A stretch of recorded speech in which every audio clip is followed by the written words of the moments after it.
Hello, and welcome back to MysHistory. I'm Rhonda. This is where I talk about odd or unsolved historical mysteries.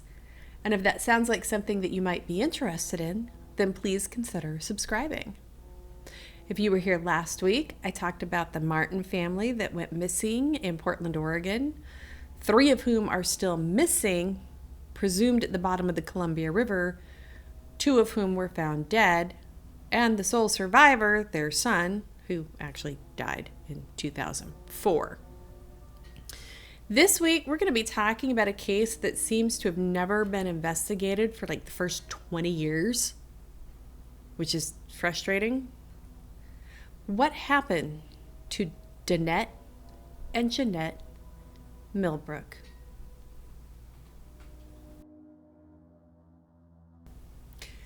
So this case, the more I looked into it, just seriously, the more infuriated I got. Just how everything happened. It's stick with me. On March 18th, 1990, 15-year-old twins Danette and Jeanette Millbrook went missing from their Augusta, Georgia neighborhood. Their disappearance is the only case of missing twins in American history. Augusta, Georgia borders South Carolina along the Savannah River. Danette and Jeanette were born to their mother, Mary Louise Sturgis, on April 2nd, 1974. They would grow up with 8 brothers and sisters, some older, some younger, in a single-parent home in Augusta, Georgia. They were also surrounded by extended family in their neighborhood: cousins, nieces, nephews, aunts, uncles, grandparents. Their father didn't appear to have much of a role in their life, but they had a really good relationship with his parents. Danette and Jeanette would grow up with some minor health issues. Each of them had scars from hernia surgery. Danette had a history of seizures and was required daily medication and was described as walking maybe a bit bow-legged. According to Shanta Sturgis, who is the younger sister of the twins, Danette and Jeanette were homebodies, and their primary hobby was watching television, which sounds like a typical 1980s childhood, really. In their Bethlehem neighborhood, the twins were well known. They were known to be relatively quiet and kind. And as is typical in most twin relationships, one would become the more dominant twin and the other would be more passive.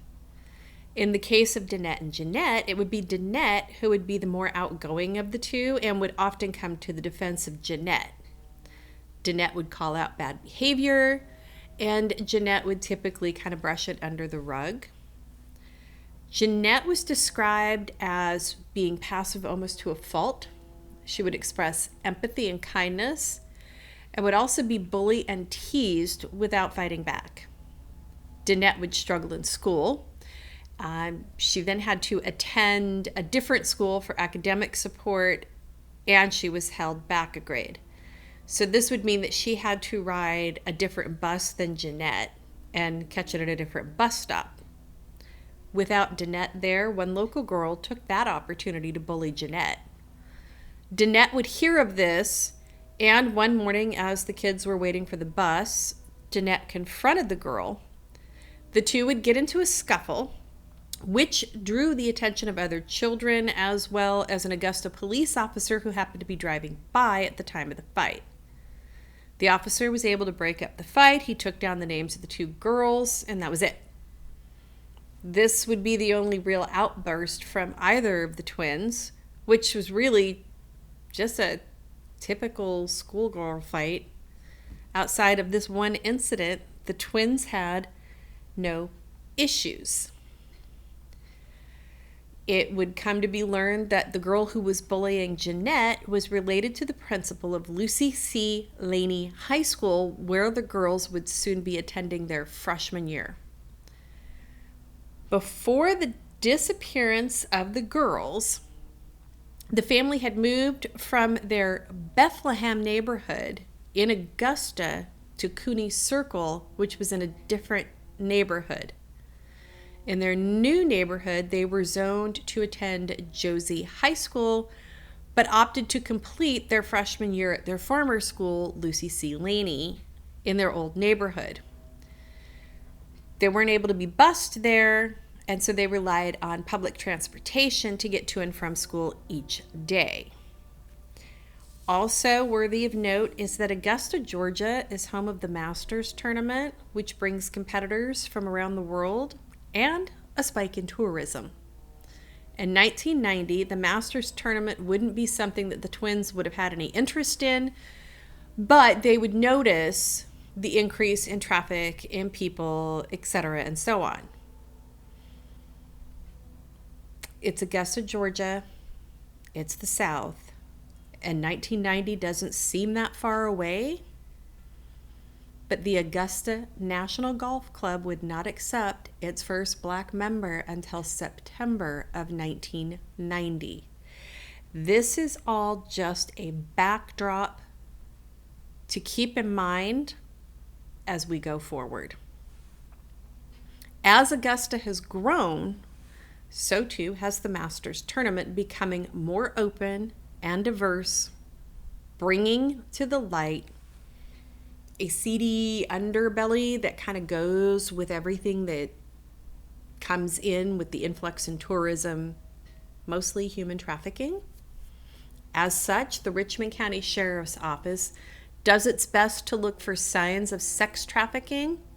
They monitor hotels, bars, restaurants, and anywhere else that activity may be prevalent, keeping an eye on higher end establishments while also looking at the lower cost and more shady places.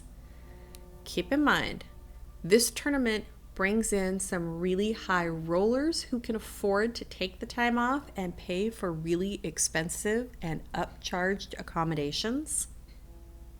The department also monitors internet sites such as Craigslist and Backpage, trying their best to remain vigilant, noting personal ads because they have an uptick when the tournament is in town, often doubling or tripling on some days during the tournament. All of this information, as I said, serves as a backdrop to the disappearance. Having a tournament of that size in town could lead to any number of shady things. As stated, the date was March 18th, 1990, which was a Sunday. The twins would spend their day mostly with family. They attended church that morning with their mother and their siblings. After the service, it was stated that the pastor gave their mother, Louise, some money to purchase lunch for the children. After they got home, after the service, Louise would give the money to Jeanette and Danette to go to Church's Chicken to purchase lunch for the family. When the twins returned home from Church's Chicken with the lunch, they reported to their mother that they had been followed halfway home by a strange man in a white van. It was said that when Louise looked out the window, she didn't see a van anywhere around.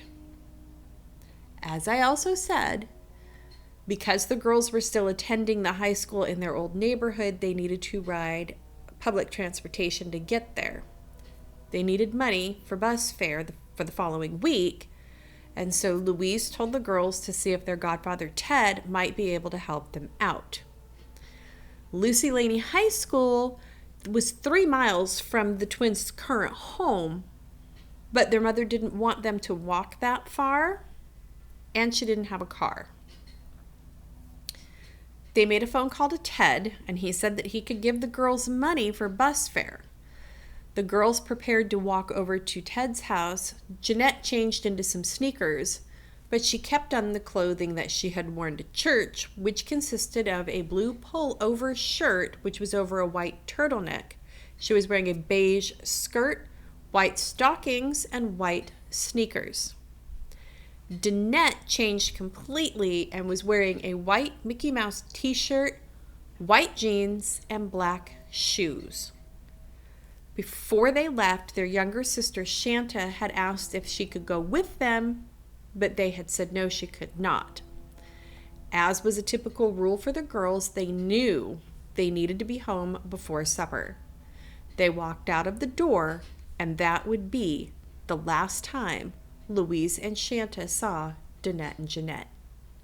We can track the twins' movement in their old neighborhood based upon the statements by those who saw them that day. First, they made it to their godfather Ted's home, and he said they seemed happy. He said they visited for a little bit. He gave them $20, which would be enough to cover their bus fare for that next week, and purchased some snacks for their walk home. Ted's home was in the neighborhood, in that Bethlehem neighborhood on Forest Street. They would leave Ted's home, and then they would visit their cousin Juanita, who lived on Tin Cup Lane. Juanita and the twins were close and would often hang out together. Prior to the twins moving, it said that the twins would ask if Juanita could walk home with them, but their aunt had said no, as it was starting to get late, and she didn't want Juanita to walk home alone in the dark. They would leave Juanita's house and then from there go to see an older sister who lived on Piquette Avenue.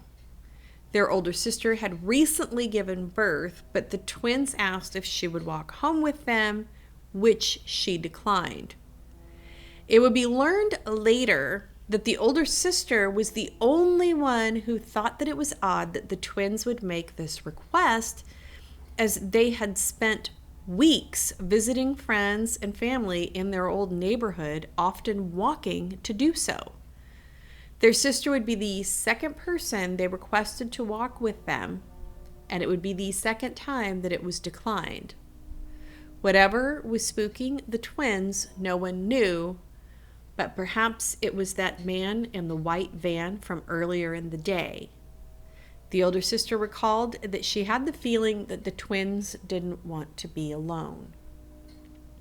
The twins would leave their older sister's home, and the sun was setting, and they knew they had to get back home, but that they opted to stop at a nearby pump and shop convenience store on the corner of Martin Luther King Jr. and 12th Streets.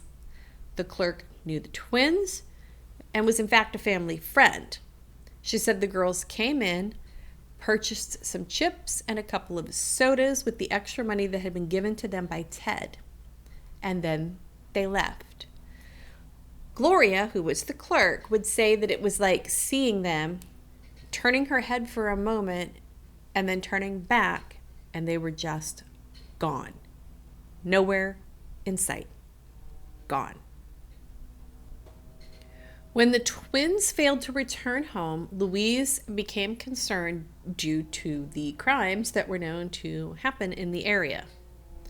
And while she felt okay letting the twins walk places due to the fact that they were always together, that still didn't ease her concern. She would call the police to report the girls as missing. And according to Louise, she was told by the Richmond County Sheriff's Office that she would have to wait at least 24 hours to file a missing person report. 2 children go missing while the Masters is in town. And you want the family to wait an arbitrary amount of time before they can file a report. This runs counter to how we deal with missing children today. And 1990 was not that long ago. With the police being of absolutely no help, Louise and Shanta would leave their home to go and look for Danette and Jeanette. According to Shanta, they looked in bushes along the sidewalk because their mother was fearful that the twins may have fallen victim to something due to a recent crime spree in the area. Shanna would also recall that they walked down Olive Road toward Martin Luther King Boulevard, where the girls were last seen. They weren't able to find Danette and Jeanette. The next day, both girls were marked absent from school, which was March 19th. Having waited the 24 hours that evening of March 19th, Louise would once again contact the Richmond County Sheriff's Office to report her daughters as missing. Louise recalled being put through to a detective who then told her, quote, "They probably ran away." A detective would then show up later in the week to speak to Louise, collect some information about the twins and the family. That information would then be handed down to a juvenile investigator who has since passed away. That juvenile investigator would handle the case for a few months, and the family just had to trust him. According to one story I read, that juvenile investigator would go on to state incorrectly that Danette and Jeanette had been placed into foster care and were then adopted. No. To the family, it seemed as if the original detective and the juvenile investigator never took the case seriously, seeming to just dismiss it as they ran away before anything was actually ever known. Here's where things get absolutely maddening. The family believed that the police would investigate the disappearance of the girls by going through all of the proper steps that we are so used to seeing on television. Questioning witnesses, tracing their last steps, looking for other leads, maybe checking for surveillance cameras. They had to be around in 1990. Turns out, they talked to Gloria, the store clerk. They talked to their godfather, Ted. They never spoke to their cousin, Juanita. They never spoke to their older sister, both of whom had also seen the twins on the night that they went missing. They didn't question the twins' father, even though he lived very close to the area where the teenagers were last seen. The National Center for Missing and Exploited Children would give help to the family by printing out and hanging up flyers and posters with photos of the girls. This would lead the family to try to reach out to other organizations and news agencies for help, but they didn't get much support. It seemed that since the police had treated the case as two runaways, there was not much attention given to the case. Also remember, the Masters was in town. In April of 1991, 1 year later, an investigator working on the case went to the family home and told the family that he had been given the case, but that it had reached a dead end. And he reasoned that since the girls would now be 17, Georgia laws could no longer force runaway teenagers to return home. And due to the fact that the girls were viewed as runaways, the police saw no reason to continue to look for them, as if they'd been bothered to look for them in the year prior. In an odd turn, what the family was told by the investigator was completely different than what they would learn from the National Center for Missing and Exploited Children.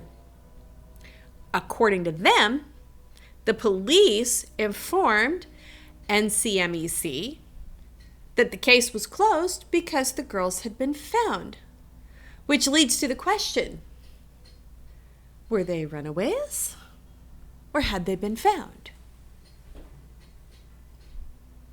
Also, the family would confirm later that someone called the police to report seeing the girls leaving. Leaving from where was never explained. Apparently, this was all the police needed in order to close the case, not even a year after the girls were first reported missing. Well, they were seen leaving somewhere. Case closed. Let's move on.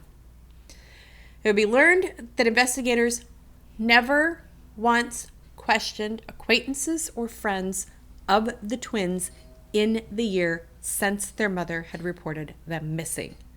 In fact, many of the friends from their old neighborhood didn't even know the girls were missing because, one, nobody ever came and talked to them, and two, there was no media coverage of the girls not just disappearing.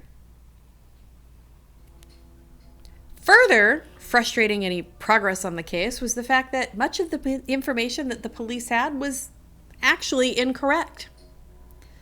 The file listed April 7th as their birthday.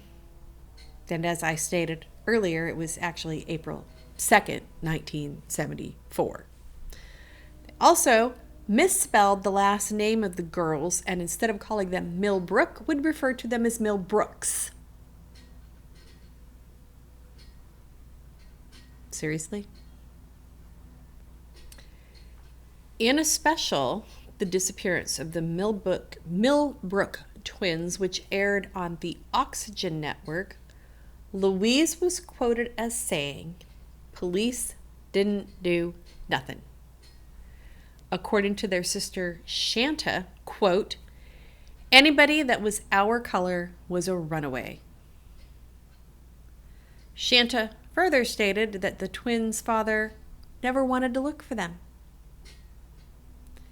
It was in 1993 when someone called the National Center for Missing and Exploited Children to say that the twins had been found, and this would further lead to the original case file just disappearing. Funny how case files just disappear. Not funny, ha ha. Funny, are you kidding me right now?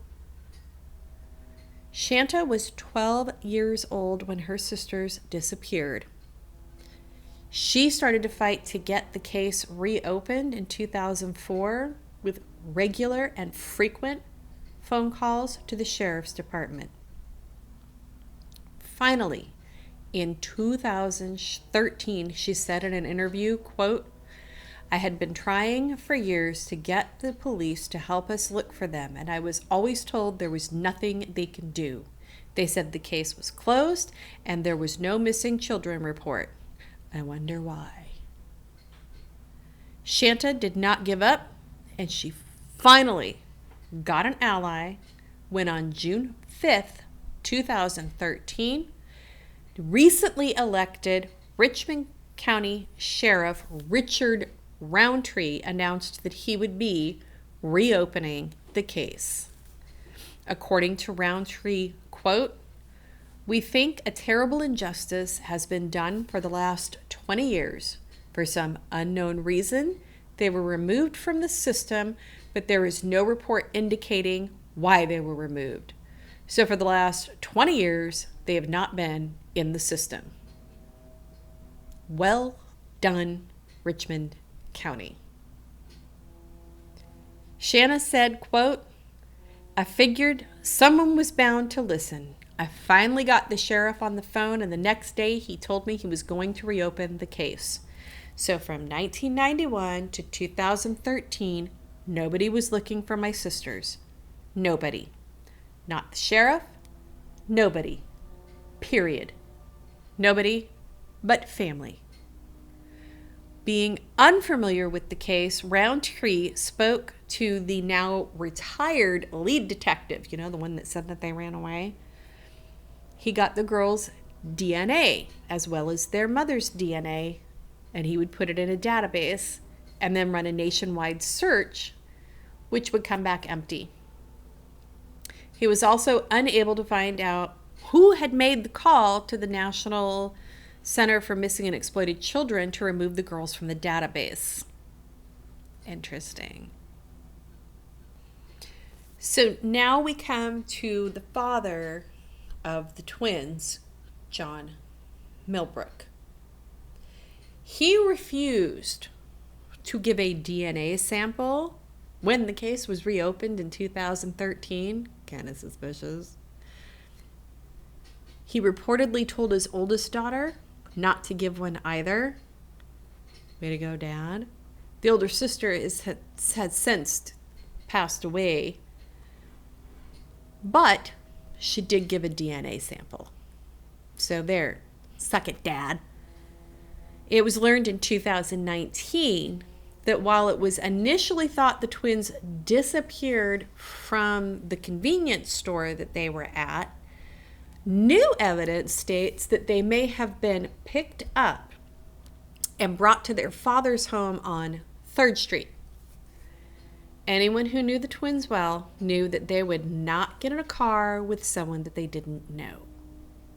It would be learned that John had ties to a serial killer named Joseph Patrick Washington, and John was further linked to crimes in Richmond County.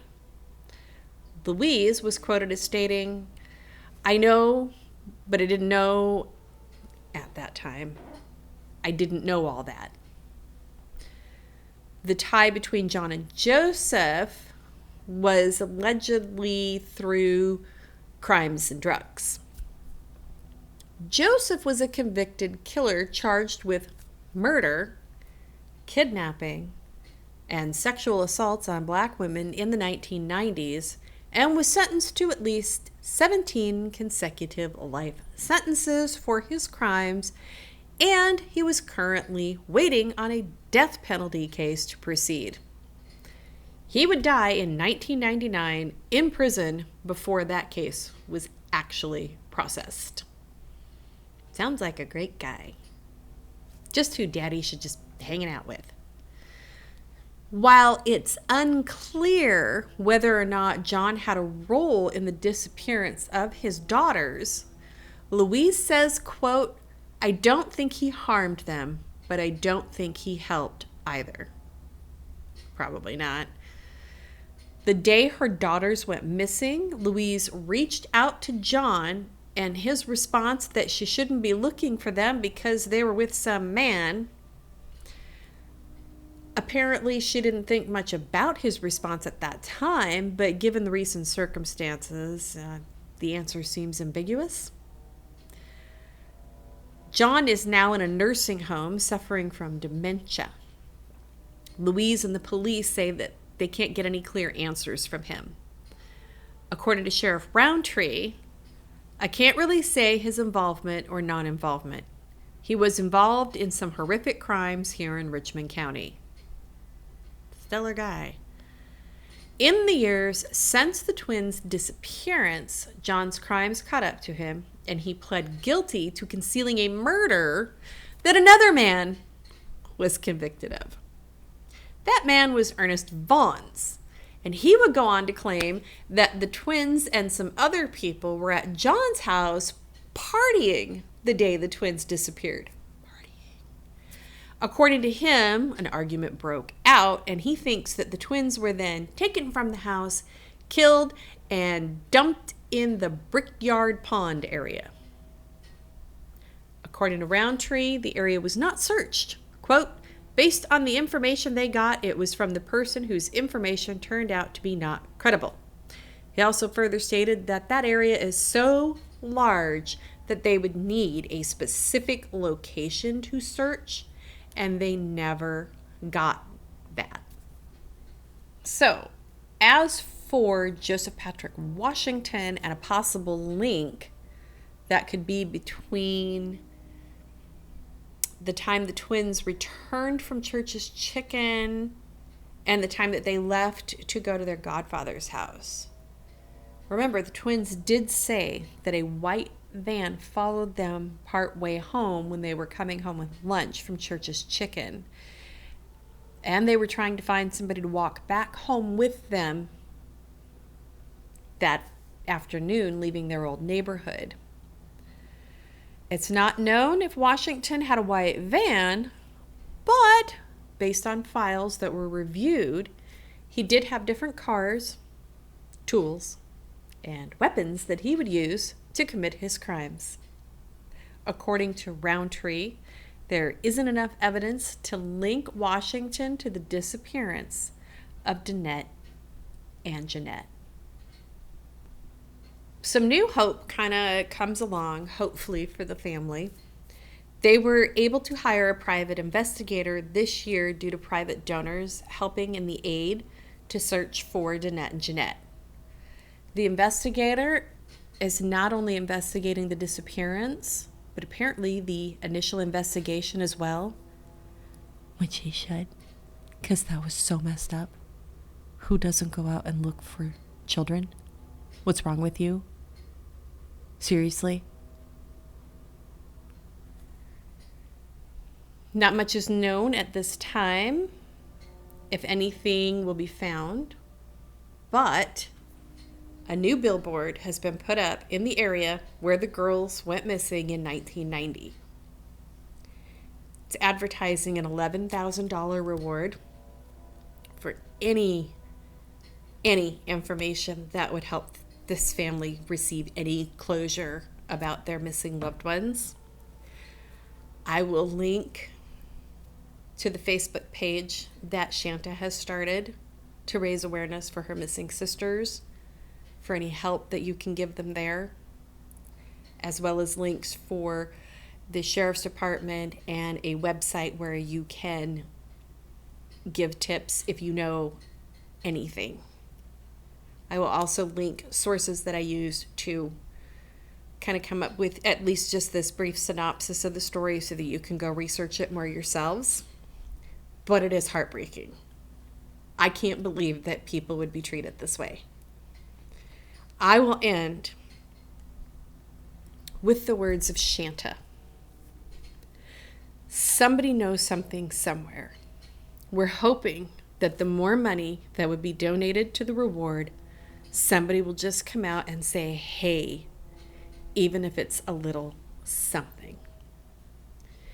If you have any information about this case and what may have happened to these two beautiful girls, please contact the Richmond County Sheriff's Office at 706-821-1000.